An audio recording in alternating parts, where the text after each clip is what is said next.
Victor Hugo, Mélancolia. Écoutez, une femme au profil décharné, maigre, blême, portant un enfant étonné, est là qui se lamente au milieu de la rue. La foule, pour l'entendre, autour d'elle se rue. Elle accuse quelqu'un, une autre femme, ou bien son mari. Ses enfants ont faim, elle n'a rien. Pas d'argent, pas de pain, à peine un lit de paille. L'homme est au cabaret pendant qu'elle travaille. Elle pleure et s'en va, quand ce spectre a passé, au penseur, au milieu de ce groupe amassé, qui vient de voir le fond d'un cœur qui se déchire. Qu'entendez-vous toujours? Un long éclat de rire. Cette fille, au doux front, a cru peut-être un jour avoir droit au bonheur, à la joie, à l'amour. Mais elle est seule, elle est sans parents, pauvre fille, seule. N'importe. Elle a du courage, une aiguille, elle travaille et peut gagner dans son réduit en travaillant le jour, en travaillant la nuit, un peu de pain, un gîte, une jupe de toile. Le soir, elle regarde en rêvant quelque étoile et chante au bord du toit tant que dure l'été. Mais l'hiver vient. Il fait bien froid en vérité. Dans ce logis mal clos tout en haut de la rampe, les jours sont courts, il faut allumer une lampe. L'huile est chère, le bois est cher, le pain est cher. Ô jeunesse, printemps, aube, en proie l'hiver. La faim passe aussitôt sa griffe sous la porte, décroche un vieux manteau, saisit la montre, emporte les meubles, prend enfin quelque humble bague d'or. Tout est vendu. Enfant travaille et lutte encore, elle est honnête, mais elle a, quand elle veille, la misère, démon, qui lui parle à l'oreille. L'ouvrage manque, hélas, cela se voit souvent. Que devenir? Un jour, ô jour sombre, elle vend la pauvre croix d'honneur de son vieux père et pleure. Elle tousse, elle a froid. Il faut donc qu'elle meure. À 17 ans, grand Dieu, mais que faire? Voilà, ce qui fait qu'un matin, la douce fille alla droite au gouffre, et qu'enfin, à présent, ce qui monte à son front, ce n'est plus la pudeur, c'est la honte. Hélas, et maintenant, deuil et pleurs éternels. C'est fini. Les enfants, ces innocents cruels, la suivent dans la rue avec des cris de joie. Malheureuse, elle traîne une robe de soie, elle chante, elle rit, ah, pauvre âme aux abois. Et le peuple sévère, avec sa grande voix, souffle qui courbe un homme et qui brise une femme, lui dit quand elle vient, c'est toi, va-t'en, infâme. Un homme s'est fait riche en vendant à faux poids. La loi le fait jurer. L'hiver, dans les temps froids, un pauvre a pris un pain pour nourrir sa famille. Regardez cette salle où le peuple fourmille. Ce riche, il vient juger ce pauvre. Écoutez bien. Ce juge, ce marchand, fâché de perdre une heure, jette un regard distrait sur cet homme qui pleure, l'envoie au bagne et part pour sa maison des champs. Tous s'en vont en disant « c'est bien, bons et méchants ». Et rien ne reste là qu'un Christ pensif et pâle, levant les bras au ciel dans le fond de la salle. Un homme de génie apparaît. Il est doux, il est fort, il est grand, il est utile à tous. Comme l'aube au-dessus de l'océan qui roule, il dort d'un rayon tous les fronts de la foule. Il luit. Le jour qu'il jette est un jour éclatant. Il apporte une idée au siècle qui l'attend. Il fait son œuvre, il veut des choses nécessaires, agrandir les esprits, amoindrir les misères. Heureux dans ses travaux dont les cieux sont témoins, si l'on pense un peu plus, si l'on souffre un peu moins, il vient. Certes, on le va couronner, on le hue. Scribes, savants, rhéteurs, les salons, la cohue, ceux qui n'ignorent rien, ceux qui doutent de tout, ceux qui flattent le roi, ceux qui flattent les goûts, tous hurlent à la fois et font un bruit sinistre. Si c'est un orateur ou si c'est un ministre, on le siffle. Si c'est un poète, il entend ce cœur absurde, faux, monstrueux, révoltant.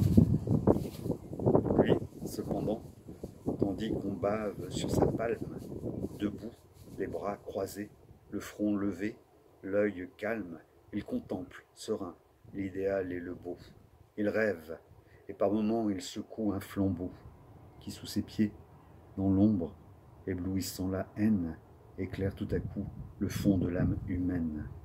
Au ministre, il prodigue et ses nuits et ses jours. Orateur, il entasse efforts, travaux, discours, il marche, il lutte, hélas. L'injure ardente et triste à chaque pas qu'il fait se transforme et persiste. Nul abri, ce serait un ennemi public, un monstre fabuleux, dragon ou basilic, qu'il serait moins traqué de toutes les manières, moins entouré de gens armés de grosses pierres, moins haï. Pour eux tous, et pour ceux qui viendront, il va semant la gloire, il recueille l'affront, le progrès est son but, le bien est sa boussole. Pilote, sur l'avant du navire, il s'isole. Tout marin, pour dompter les vents et les courants, met tour à tour le cap sur des points différents, et pour mieux arriver, dévie en apparence. Il fait de même, aussi blâme et crie. L'ignorance, c'est tout, dénonce tout. Elle allait vers le nord, il avait tort. Il va vers le sud, il a tort. Si le temps devient noir, que de rage et de joie. Cependant, sous le fait, sa tête, à la fin, ploie. Là, je viens, il couvait un mal profond et long, il meurt. L'envie, alors, ce démon vigilant, accourt, le reconnaît, lui ferme la paupière, prend soin de le clouer de ses mains dans la bière, se penche, écoute, épie en cette sombre nuit s'il est vraiment bien mort, s'il ne fait pas de bruit, s'il ne peut plus savoir de quel nom on le nomme, et s'essuyant les yeux, dit « C'était un grand homme ». Où vont tous ces enfants dont pas un seul ne rit, ces doux êtres pensifs que la fièvre maigrit, ces filles de 8 ans qu'on voit cheminer seules? Ils s'en vont travailler 15 heures sous des meules. Ils vont, de l'aube au soir, faire éternellement dans la même prison le même mouvement, accroupis sous les dents d'une machine sombre, monstre hideux qui mâche on ne sait quoi dans l'ombre, innocent dans un bagne, ange dans un enfer, ils travaillent. Tout est d'airain, tout est de fer. Jamais on ne s'arrête et jamais on ne joue. Aussi quelle pâleur. La cendre est sur leurs joues. Il fait à peine jour, ils sont déjà bien là. Ils ne comprennent rien à leur destin, hélas. Ils semblent dire à Dieu, petits comme nous sommes, notre Père, voyez ce que nous font les hommes. Haute servitude infâme imposée à l'enfant. Rachitisme. Travail dont le souffle étouffant défait ce qu'a fait Dieu. Qui tue, œuvre insensée, la beauté sur les fronts, dans les cœurs la pensée, et qui ferait, c'est là son fruit le plus certain, d'Apollon un bossu, de Voltaire un crétin.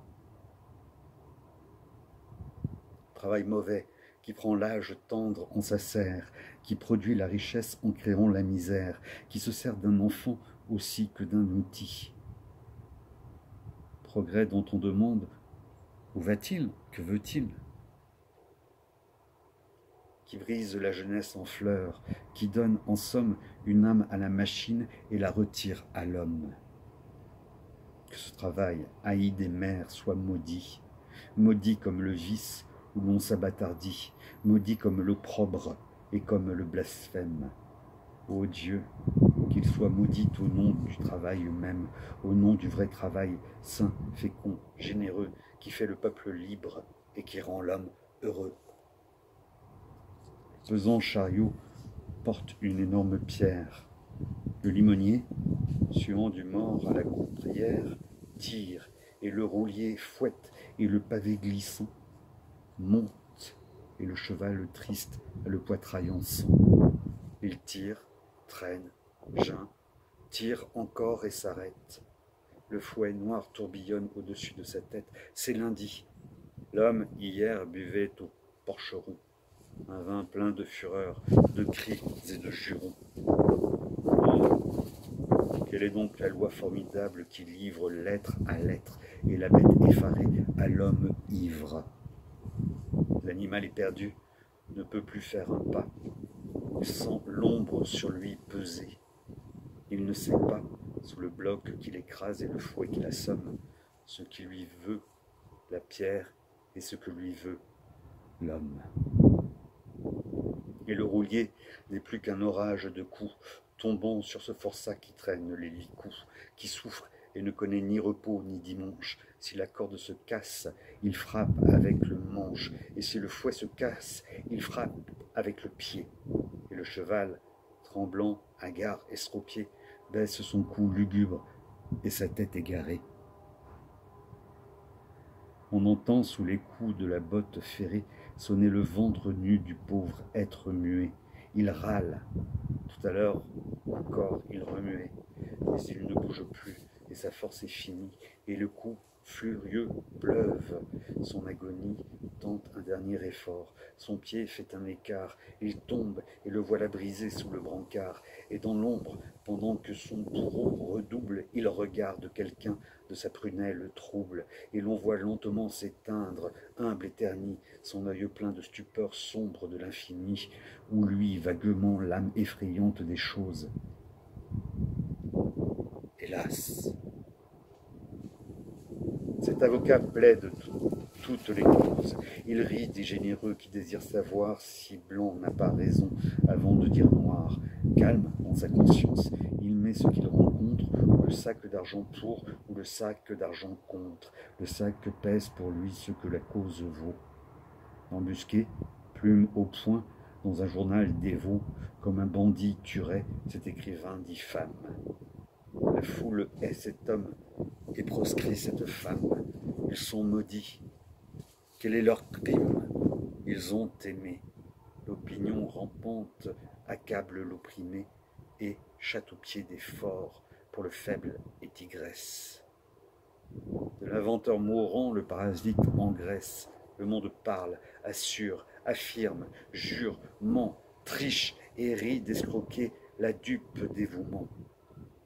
Le puissant resplendit et du destin se joue.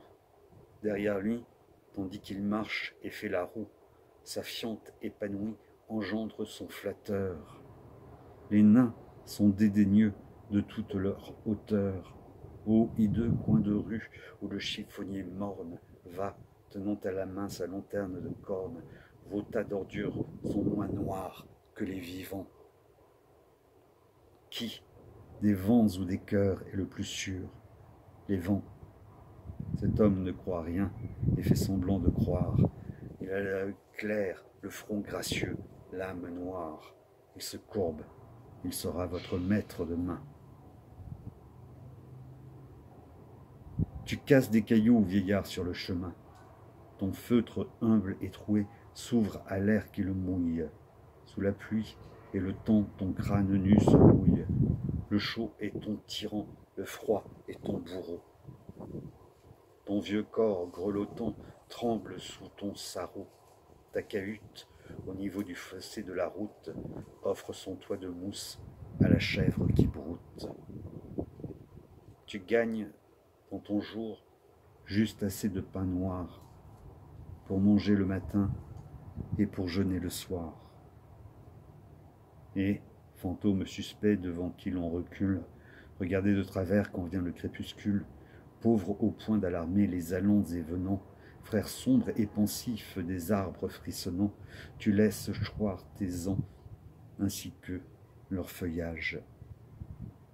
Autrefois, homme alors dans la force de l'âge, quand tu vis que l'Europe implacable venait et menaçait Paris et notre aube qui naît, et mère d'hommes roulait vers la France effarée, et le Russe et le Hun sur la terre sacrée se ruaient, et le Nord revomir Attila, tu te levas, tu pris ta fourche. En ces temps-là, tu fus, devant les rois qui tenaient la campagne, un des grands paysans de la grande Champagne.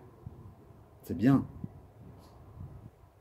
Mais vois, là-bas, le long du Versillon, une calèche arrive, et comme un tourbillon, dans la poudre du soir qu'à ton front tu secoues, mêle l'éclair du fouet au tonnerre des roues. Un homme y dort, vieillard chapeau bas. Ce passant fit sa fortune à l'heure où tu versais ton sang. Il jouait à la baisse et montait à mesure que notre chute était plus profonde et plus sûre. Il fallait un vautour à nos morts, il le fut. Il fit, travailleur âpre et toujours à l'affût, suer à nos malheurs des châteaux et des rentes. Moscou remplit ses prés de meules odorantes. Pour lui, Leipzig payait des chiens et des valets, et la Bérésina charriait un palais. Pour lui, pour que cet homme ait des fleurs, des charmilles, des parcs dans Paris, même ouvrant leurs larges grilles, des jardins où l'on voit le cygne errer sur l'eau, un million joyeux sorti de Waterloo. Si bien que du désastre, il a fait sa victoire, et que pour la manger et la tordre et la boire, ce Shylock, avec le sabre de Blücher, a coupé sur la France une livre de chair.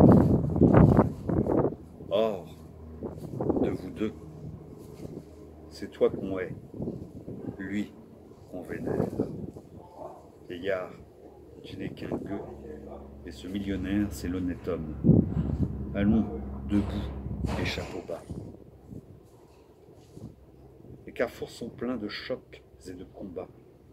Les multitudes vont et viennent dans les rues, fous, sillons creusés par ces mornes charrues. Nuit, douleur, deuil, chant triste où souvent a germé un épi qui fait peur à ceux qui l'ont semé. Vie et mort, onde où l'hydre à l'infini s'enlace, peuple océan jetant l'écume populace. Là sont tous les chaos et toutes les grandeurs.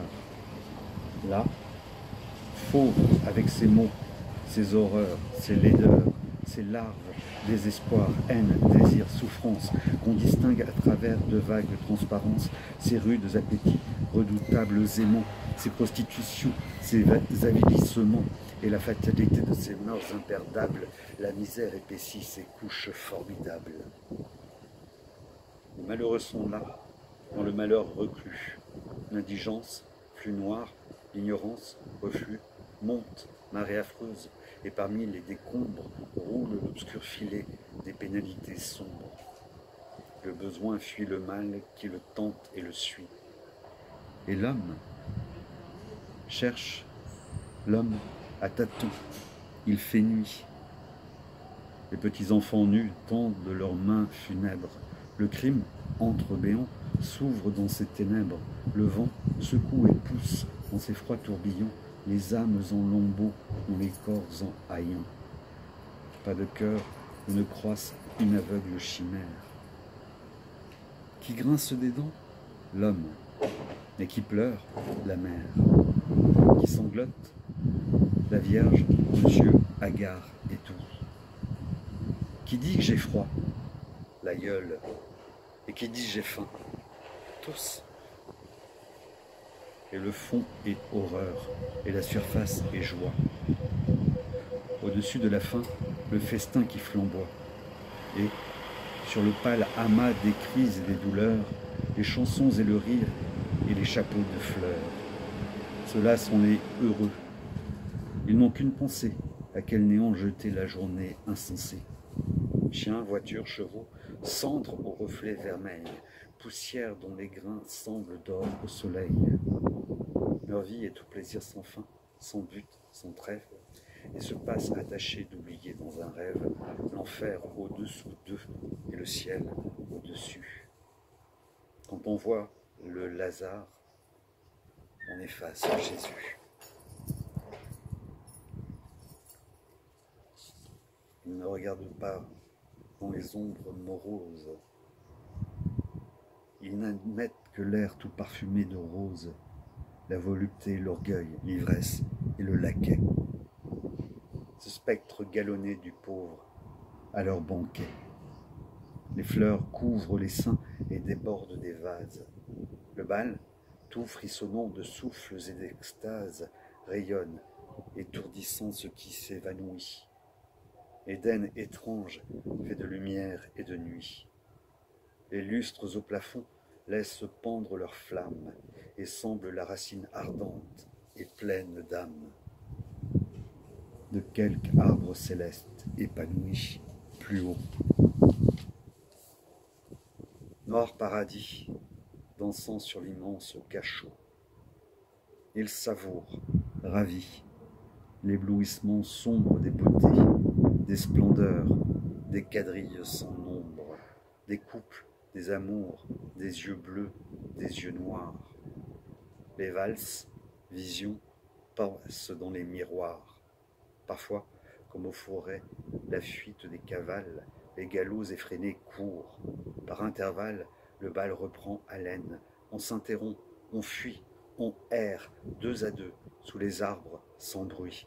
Puis, folle, et rappelant les ombres éloignées, la musique, jetant les notes à poignée, revient, et les regards s'allument, et l'archer, bondissant, ressaisit la foule qui marchait. En haut délire, et dansants et de bruits enivrés, l'heure emporte en riant les rapides soirées, et les nuits et les jours, feuilles mortes des cieux. D'autres, toute la nuit, roulent les dés joyeux, ou bien, âpres, et mêlant les cartes qu'ils caressent, où des spectres riants ou sanglants apparaissent, leur soif de l'or penchée autour d'un tapis vert, jusqu'à ce qu'au volet, le jour baille entrouvert, poursuit le pharaon, le lansquenet ou l'ombre. Et, pendant qu'on gémit et qu'on frémit dans l'ombre, pendant que les greniers grelottent sous les toits, que les fleuves, passant pleins de lugubres voix, heurtent aux grands quais blancs les glaçons qu'ils charrient, tous ces hommes, contents de vivre, boivent, rient, chantent, et par moments on voit au-dessus d'eux deux poteaux soutenant un triangle hideux qui sortent lentement du noir pavé des villes. Ô forêt, bois profond, solitude, asile.